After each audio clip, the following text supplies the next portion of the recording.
Hey everybody, Joy here. I'm back, believe it or not.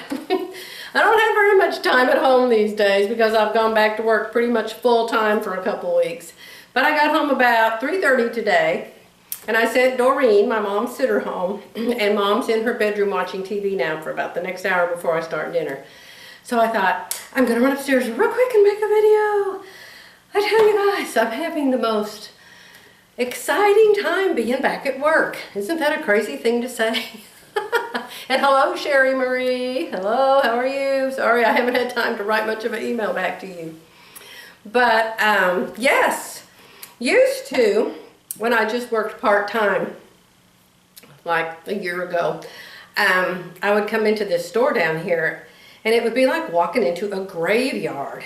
Everybody would be sitting stone still at their desk. They wouldn't look up. They wouldn't say hi. They wouldn't get eye contact with me.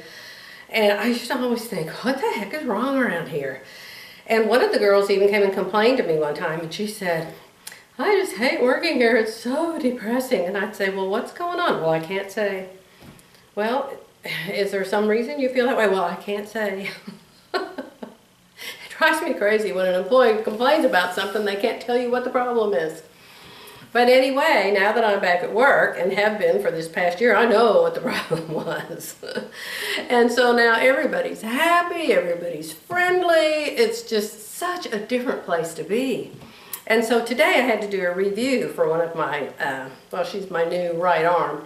And I was telling her how much I appreciate her, and she kept saying how much she liked working for me and how nice I was. She said, you are a completely different person than I thought you were going to be.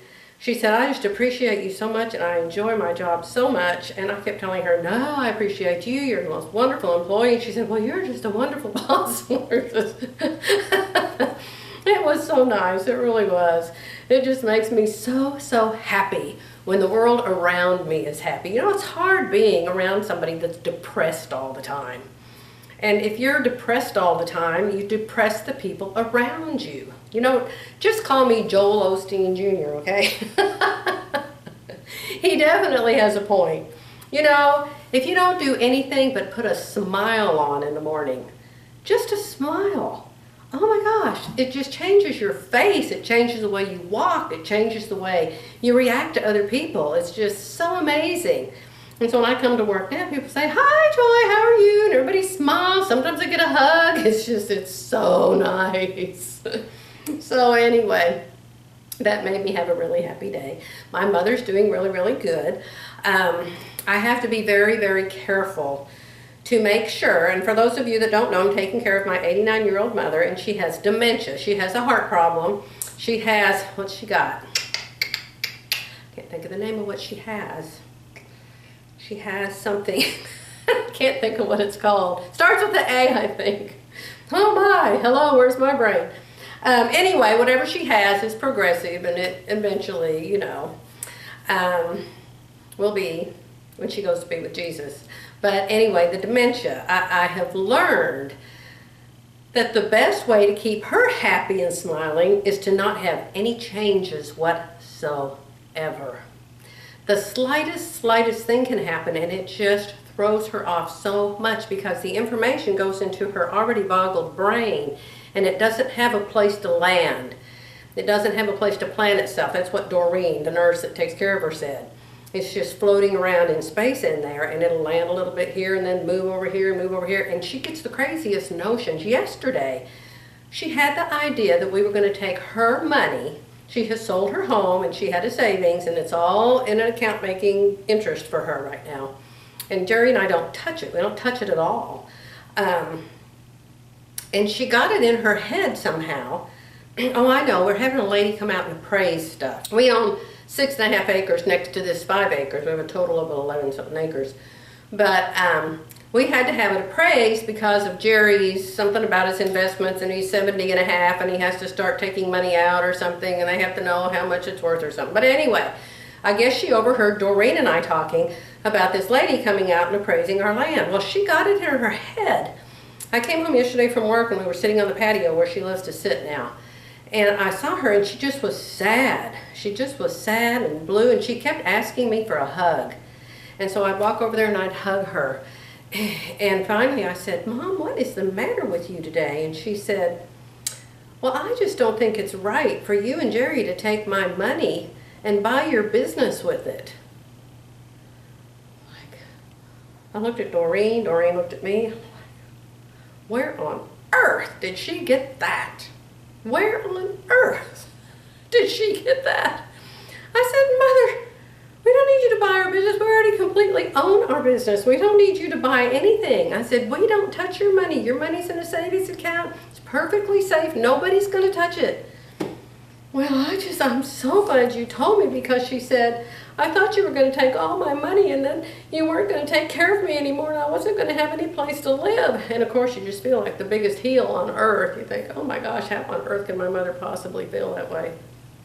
So I hugged her and promised her and told her not to. I said, there is only one way I would ever quit taking care of you, Mother, and that would be if I was dead.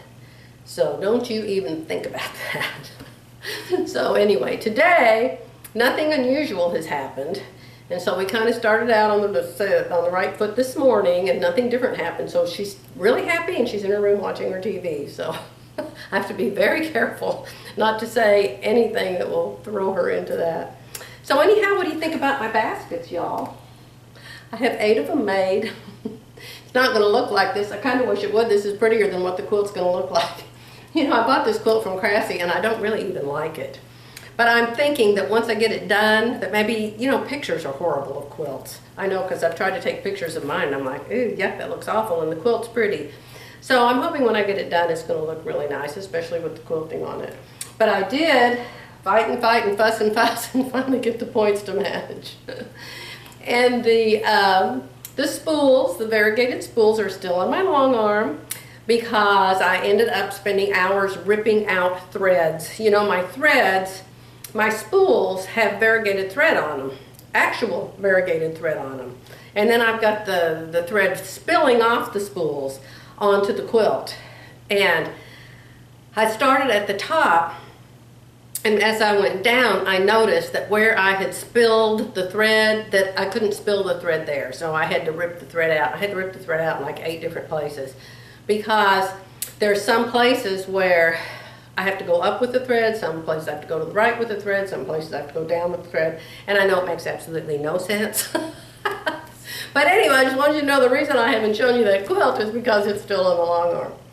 So, I don't have time tomorrow because Terry and I are going to go run somewhere. But Saturday, I'll bet you Saturday and Sunday I will get that quilt done, except for the binding maybe. I'm terrible at bindings, you know, but I'm not terrible at putting them on. I just don't like to put them on. And Princess Di isn't going to do it for me anymore. She's got so much going on with her business. Princess Di has a business. She's called, what is she called? I think it's called the Copacetic Quilter. And she's doing quilts for other people, and she's really, really good. She keeps saying, oh, I'm not that good, I'm not that good. She's awesome. So anyway, that's what's going on with her.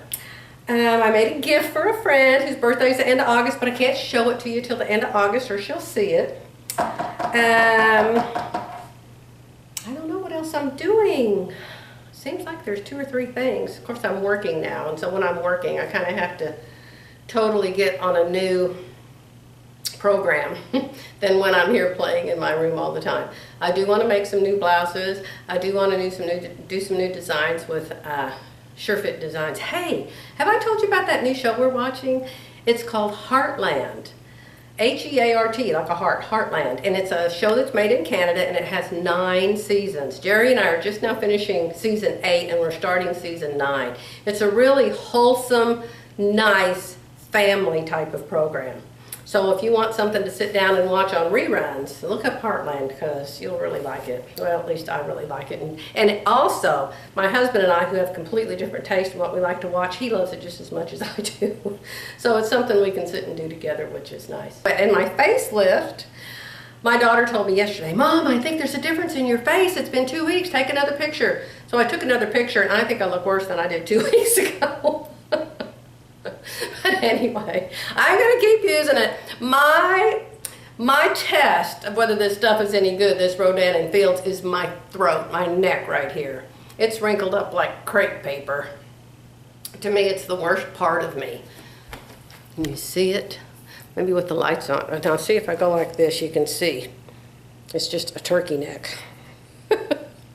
So anyway, my test is going to be, I don't have spots. I don't have age spots. Thank God. I don't know why, but I don't. My test is going to be if these wrinkles here suck in and pull a little bit tight. See, wouldn't that be nice? Oh, why don't I just go get a facelift? Hello. Pull up the jowls.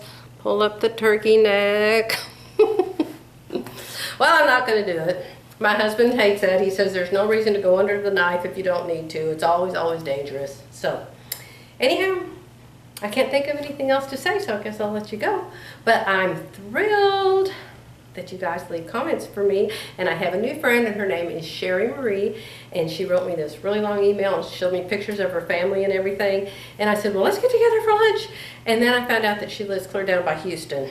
And so that's kind of too far away to meet for lunch, especially when you have to be home to take care of your mother by 5 o'clock at night. So anyway, I'll let you guys go, and I'll be back soon. Bye.